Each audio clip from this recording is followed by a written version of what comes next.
Welcome, listeners, to our second episode with Sonali. And today we are going to talk about pranayama, the art of controlling your breath and regulating it.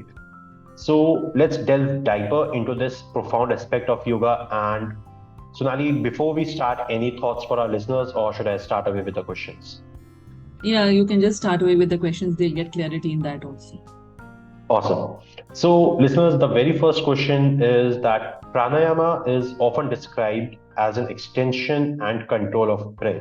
So, Sonali, can you help our listeners understand the significance of pranayama and how it complements the aspects of yoga practice? Absolutely. So, pranayama is a science of controlling the breath. Okay. And it has immense significance in yoga. So, how I would just explain it to you, it's a bridge between your physical, meditative aspects of practice.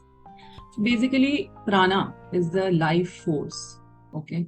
So, when we talk about pranayama, we are working on prana, the vital life force of our body. So when we work on the life force, it enhances the energy throughout the body because you are breathing in more oxygen, and as a result of which all the organs in your body are getting more oxygenated blood, and which improves the functioning of the organs. So that's how pranayama is so important in our lives. Sonali, help me understand, and for our listeners, how can pranayama be used to balance and energize the body and mind?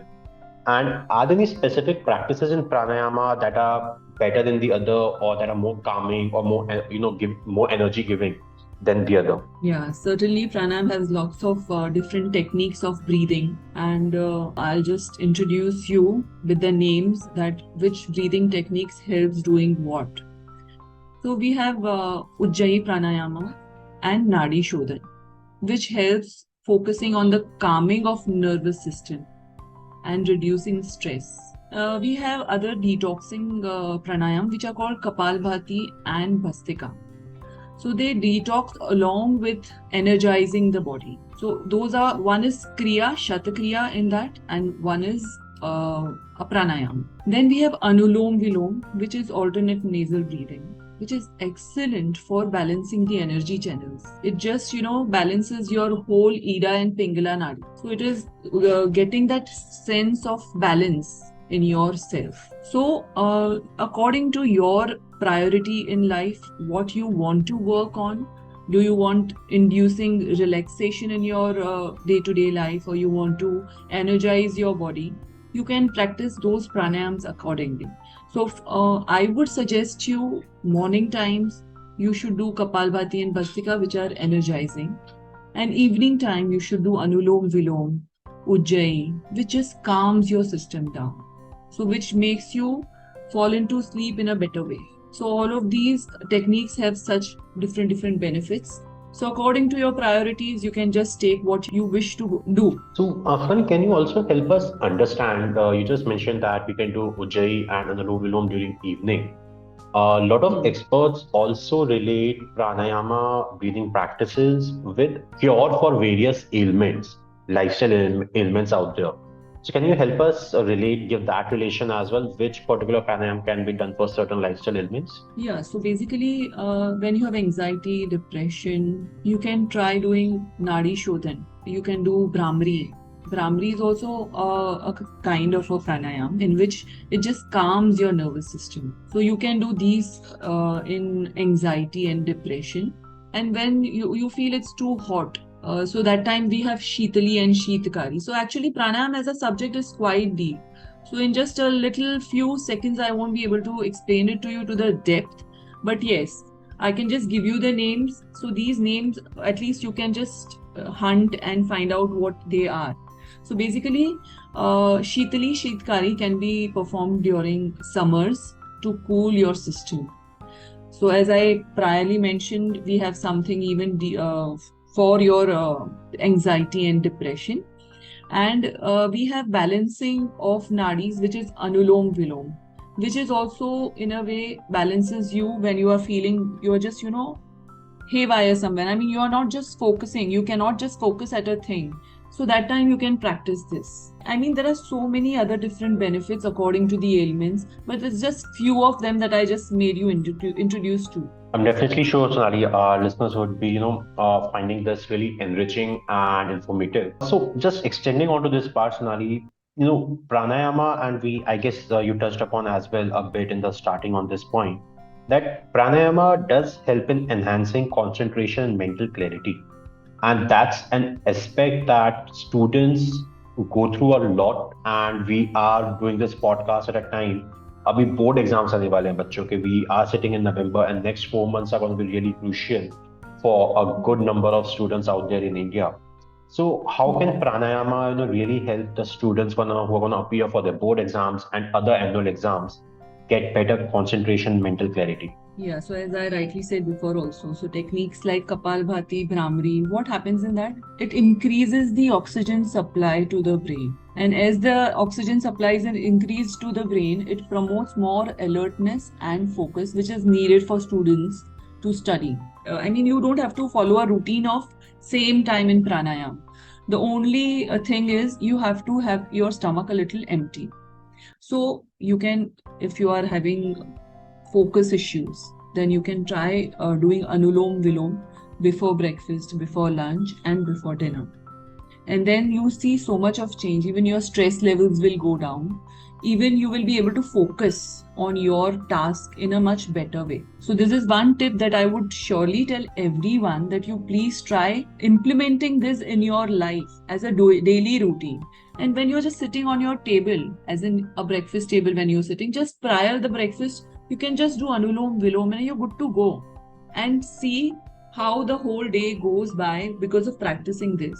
Sonali, even I have tried Anulom Vilom for myself, and at times when I am feeling a bit anxious, very focused, and a conscious breathing really helps me get back to a normal level of my anxiety, or getting back to that neutral level, which helps me, really manage my task in front of me.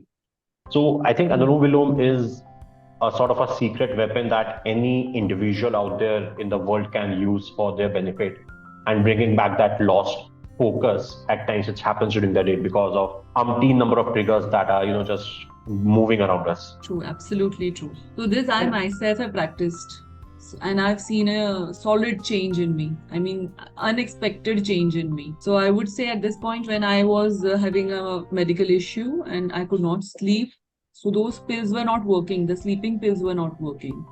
And I had started practicing this Anulom Vilom, and I had seen so much of change in me.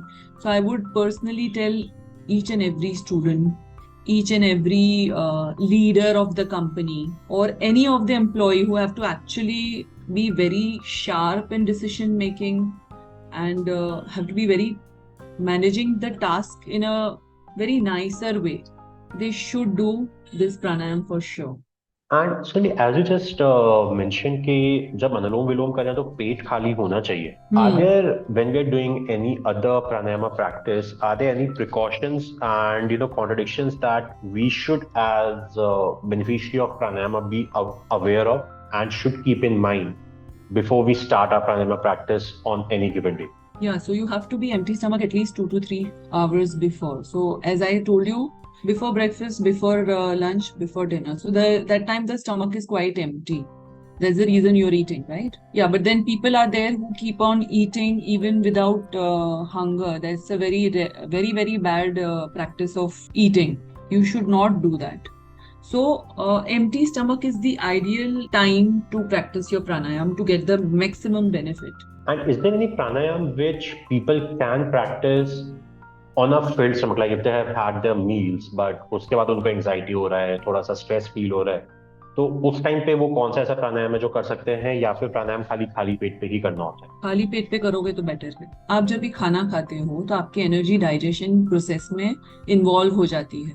So then you are actually just आपकी energy जहाँ पे जानी चाहिए, digestion में जानी चाहिए, तो वो वहां पे नहीं जाती है आपकी, फिर वो प्राणायाम की तरफ आ रही. आप क्या ज्यादा से ज्यादा प्राणायाम तो नहीं कर पाओगे, पर एक आसन में बैठ पाओगे जिसको बोलते हैं vajrasana after food. So that's it. Pranayama is I don't think so, I mean it's not good to practice pranayam after food. Got it.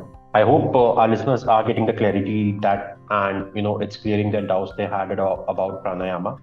And Nali, it is, said that pranayama is a practice deeply rooted in yogic traditions. But given the current lifestyle, we are moving away from those traditions that, guided our lifestyle in a very structured manner in certain ages of human evolution. But ठीक Hmm. है, right now, whatever modern lifestyle we are living or whatever busy lifestyles we people are living, how can we Hmm. make pranayama a part of our daily schedule? Yeah, so pranayam can be made a part of your daily schedule, even in modern lifestyle. It's just short sessions, as I told before also. So you have to just do short sessions before eating. So you can actually, to be more precise, techniques like ujjayi, three-part breath. So there is a three-part breath in Anulom Vilom also. There are different types, which is called Nadi Shodhan, which can be practiced few minutes, offering meditation. And in fact, when you are even doing meditation, if you do pranayam before meditation, it will help you get into the meditative stage in a much faster way, because you are cooling your nervous system. With pranayam, you are just trying to cool down, relax your nervous system. So by small gaps before eating, if you inculcate in your daily life, you will be able to practice it regularly without missing any day. So that's the only tip that I can give you, that you do before eating. On the dinner table only, on the lunch table, on the breakfast table, you're just there on the table, practice your pranayam techniques, and then go for food. So this is how you can make your lifestyle change, I would say, and which will show lots of difference in yourself. So thanks a lot, Sonali, for sharing such, deep knowledge on pranayama with our listeners. And with this, we will conclude our episode on pranayama today. Listeners, if you have any questions or you have any queries you would like to ask or you would like to clear your doubts about your practice of pranayama, feel free to reach out to us. You know the drill. DM us, drop us a comment. We would be more than happy to answer those questions. And with this, we would like to take your leave. Thanks, Sonali, for coming on this episode. Thank you so much. My pleasure too.